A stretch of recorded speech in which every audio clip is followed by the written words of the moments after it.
Você estuda inglês sabe-se lá há quanto tempo, mas de um tempo para cá o fato é que parece que você não evolui mais, que não desenvolve, que nada muda, não sai do lugar.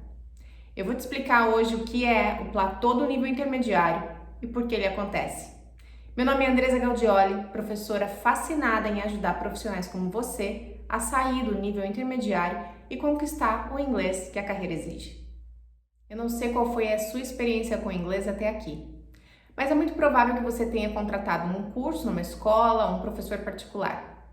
O fato é que no início da sua jornada você percebia que aprendia mais e mais rápido, e aquela tão sonhada fluência parecia um sonho impossível. O fato é que com o tempo você percebeu que as aulas não faziam mais tanta diferença assim. Você parecia aprender menos e mais devagar. Você chegou no nível intermediário, que na minha experiência como professora acaba se tornando o platô do intermediário para a maioria dos alunos. Mas o que é isso ou por que isso acontece? Isso é uma mudança natural na sua curva de aprendizagem. Você tende a aprender uma atividade colocando mais esforço e absorvendo mais informação no início, até que você atinge uma zona de conforto e começa a se sentir estagnado. E isso vale para qualquer atividade que você esteja aprendendo. Não é uma questão de talento. O problema não é com você. Então, o que você profissional não pode fazer é se encostar na desculpa do eu não tenho talento ou eu não levo jeito para coisa. Isso é só uma questão de treino, do treino certo. Mas como colocar essa curva em ascensão novamente? Entendendo que o que te trouxe até aqui não vai te fazer avançar. Esse é o óbvio que parece simples, mas é muito ignorado. Eu não sei qual foi sua experiência com o inglês até aqui e isso pouco importa. O que você precisa entender é que o que você fez lá atrás não muda o seu jogo agora. E isso não é por causa do seu talento, mas por causa do seu momento na sua relação com o inglês. Bom, se eu devo deixar para trás o que eu fiz até aqui, então o que eu preciso começar a fazer? Antes de pensar no que começar a fazer, eu quero te convidar a pensar no que você tem que deixar para trás, no que você tem que deixar de fazer. Eu mapeei 3 hábitos extremamente enraizados em profissionais que estão estagnados no inglês. E o meu convite é para que você olhe para esses 3 hábitos e deixe essas crenças em relação ao idioma para trás, para que você possa colocar sua curva em ascensão novamente. Primeiro hábito a ser deixado para trás: falta de clareza. Como assim falta de clareza? Eu preciso aprender inglês para o trabalho. Isso não é claro o suficiente? Não. Veja bem, você precisa ter clareza a respeito daquilo que você realmente precisa desempenhar em inglês. Existe uma enorme diferença entre o profissional que resolve que precisa aprender inglês, contrata um curso ou um professor e espera passivamente ser ensinado, daquele profissional que precisa aprender inglês, mas sabe onde pisa e aonde quer pisar. Um profissional que contrata um curso e um professor, mas que sabe exatamente o que precisa aprender e quais são as suas prioridades. E quando eu falo aqui de prioridades, esquece aquela conversa de eu preciso de conversação. Não é disso que eu estou falando. Eu estou falando de saber aonde você está e aonde você quer chegar. De saber exatamente as tarefas que você precisa executar em inglês. Faça uma reflexão, faça uma lista de tarefas que você precisa realizar em inglês, ou que você vai precisar realizar em inglês quando chegar na posição que você está querendo. Faça essa lista e estabeleça prioridades. O que é mais importante? Por exemplo, eu preciso de inglês para fazer propostas em inglês? Ou eu preciso falar sobre budget? Ou eu preciso falar sobre marketing? Qual é a sua realidade dentro da empresa? Ou qual é a realidade da função que você almeja? Coloque isso numa lista, elenque prioridades e traga isso para a sua aula de inglês, para o seu professor ou para o seu curso. Nem o melhor professor do mundo vai poder fazer isso para você. Essa é uma prioridade sua. Hábito número 2. Para com essa obsessão por aulas de conversação. As suas aulas de conversação com seu professor ou com seus colegas de curso serviram para te tirar do intermediário? Não, né? Então muda o foco, muda a estratégia. Speaking é importante? É. Merece ser praticado? Sim. Mas não a qualquer custo e acima de qualquer coisa.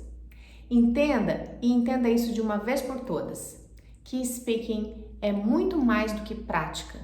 Speaking é uma consequência natural do seu conforto com o idioma. A fala é uma consequência natural da compreensão.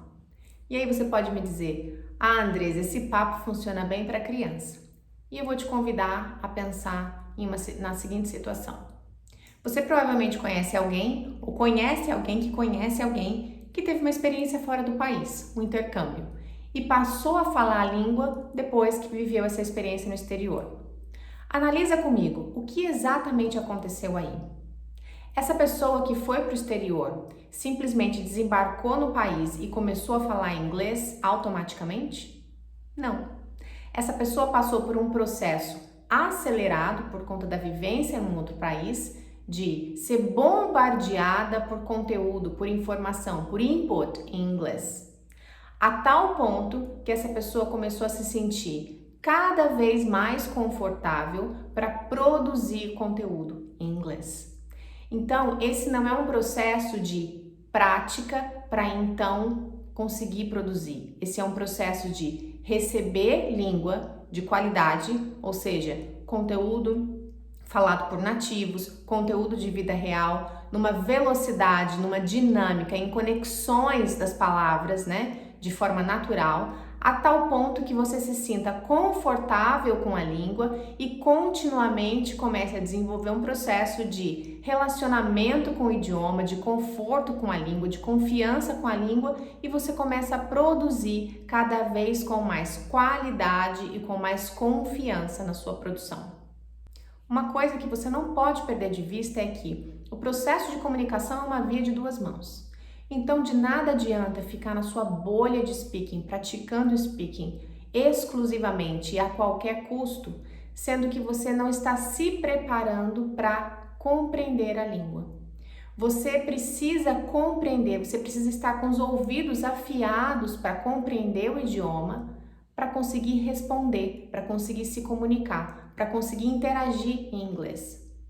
Não importa quantos modelos de frases prontas que você tenha repetido e estejam lá no jeito para você utilizar numa comunicação. Se você não tiver preparado, se você não tiver a habilidade para compreender naturalmente a língua falada. Então, o primeiro passo para falar bem é ouvir melhor ainda.